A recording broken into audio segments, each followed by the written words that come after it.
brings me to some of the comments made by my brother, His Excellency Peter Obi. I'm not supposed to comment about it because some people have already done the work, and I saw what Arise brought, the say courtesy channel, and they were bringing, similar scenario when His Excellency Peter Obi was governor, and he made a statement. He said, any infrastructure that stands on the way of road construction must go, and there will be no compensation paid, quote and unquote. There is devil in details. When you bring judgment, when you condemn people, you bring judgment upon yourself, and that's what he has done. And I think he's inciting some of the Southeast people that are not well informed. He's inciting them, and he gets them into trouble, and he doesn't go to fight for them. It is a pity that Dave Umahi, the former governor of Ebonyi State and the current minister of Works, who is also an Igbo man, to go this route to refer to Mr. Peter Obi, who has remained calm and strong despite all the ethnic baiting that have been thrown at him. Dave Umahi is trying to change the narrative. For the record, that was not what Mr. Peter Obi meant. Peter Obi was only focusing on the priority of this project. He was questioning why the government chose to demolish existing businesses that employs Nigerians just to build a coastal road. Where will these workers go after their source of income has been destroyed by the government? You all know the rate of unemployment in our country today. The beaches that were destroyed are the reason why those businesses are there. Yes, we've seen many people complaining on why they need to pay to access the beach. We know in other countries or even in some states in Nigeria, you don't pay to access beach. But that's how the Lagos state government made it. In their quest for more revenue, they approve beach resort. Owners of these beach resorts pay huge amount of taxes to the Lagos state government. The beach helped their business around the beach front. Now that these beaches has been demolished, these businesses will die. All the people that they employ will no longer be sustained because the business around the beachfront cannot survive without the beach.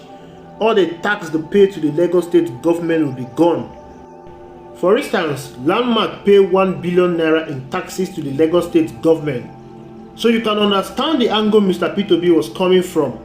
With all the hardship we are going through, why throw more people into hardship? Petrol is being sold for 1,000 naira per litre. Inflation is high. How do you justify throwing more people into unemployment market?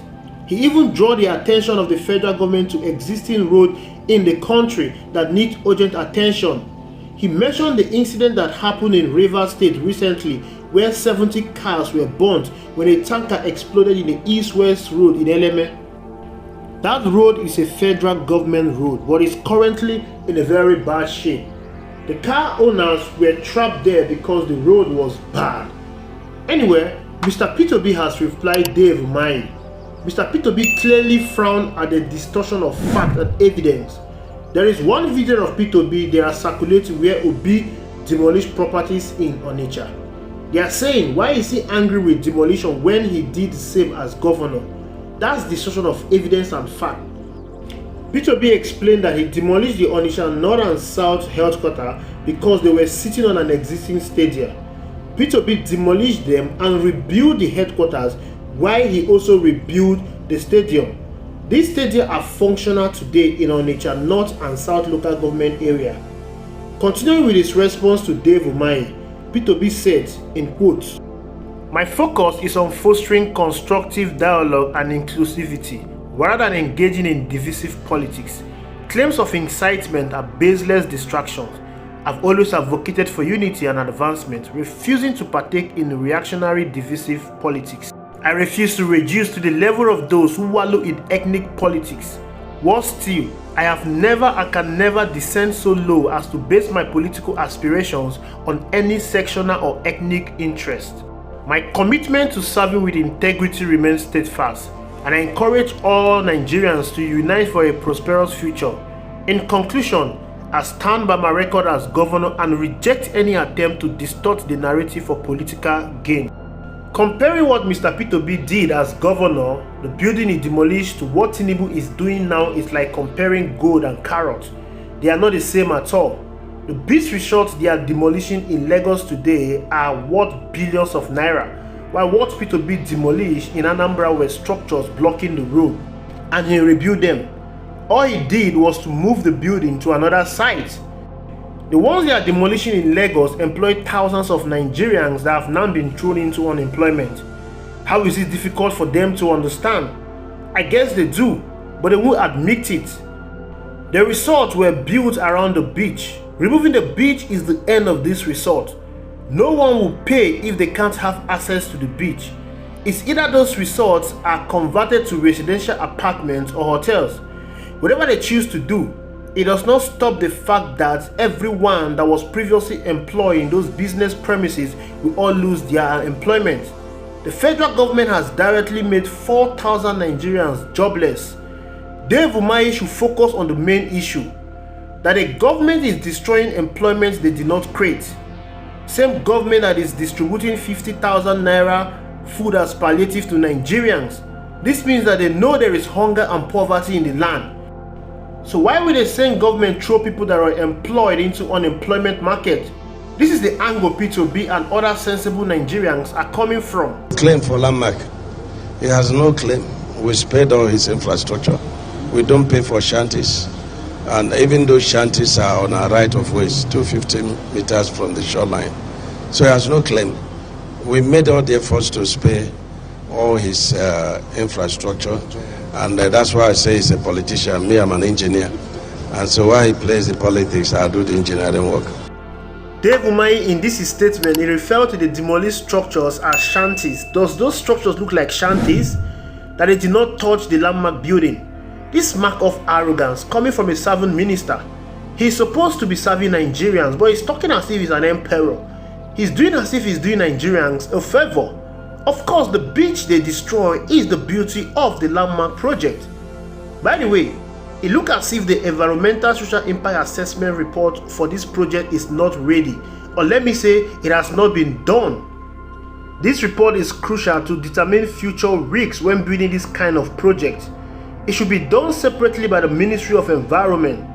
Alongside this report is a needs assessment report. It should also be conducted. This is important to determine how important this project is going to be. The reason is to avoid negligence and abandonment. One will wonder why they rush to build this project if these useful reports are not available. Yes, you mentioned the ESIA is currently being carried out by... Sister, I was raised in the village. Me, I'm not here for me. Well, so sorry, try to speak. I can't help the way I speak. You mentioned that the ESIA was being carried out at the moment. The EIA Act of 1992. I need interpreter. Well, you have enough people next to you. The EIA Act of 1992 states that an EIA must be approved by the Federal Ministry of Environment before the commencement of any project. No, unless an exemption it's has not been done given. so. There is preliminary approval. There is final approval. Has an exemption been given? And if so, if you have the preliminary approval... Exemption of what? For the project to start without the final approval. If you have the preliminary approval, can this be shared? We are following due process. So can we have a it copy is of the federal preliminary government approval? that gives the approval. It's not you. So can we have a copy of the preliminary approval? We have the approval. And you can make that public to the media? Everything in order. Okay, thank you. 2 more questions, please. You see what I'm talking about? This lady was asking a very important question. Dave Umahi was trying to deflect the question, but kudos to the journalist for holding her ground.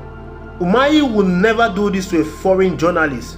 The lady is asking a very important question about the risk assessment of this project. If those documents were available, bet you me, Dave Umahi would have come with it. It shows that these people have not even carried out this important assessment of this project, but they are rushing to build this project. This makes one to wonder the desperation to build this project when all is not looking bright. Dave Umahi arrogance did not start today. He has always been this way. As a governor, Dave Umahi ordered soldiers to beat up local government workers for coming late to work. This is the video you're watching. These are Nigerians being beaten up by soldiers and they were being supervised by Dave Umahi himself. He even threatened to sack them if they come late to work in the future. Why will a civilian governor be this barbaric? Dave Umahi will say anything to have his way. Look at the way he referred to a multi-billion naira business as shanties. Anyway, like I've always said, the onus is on Nigerians to stop this nonsense of politicians acting like demigod. Thank you for watching. I will see you in the next video.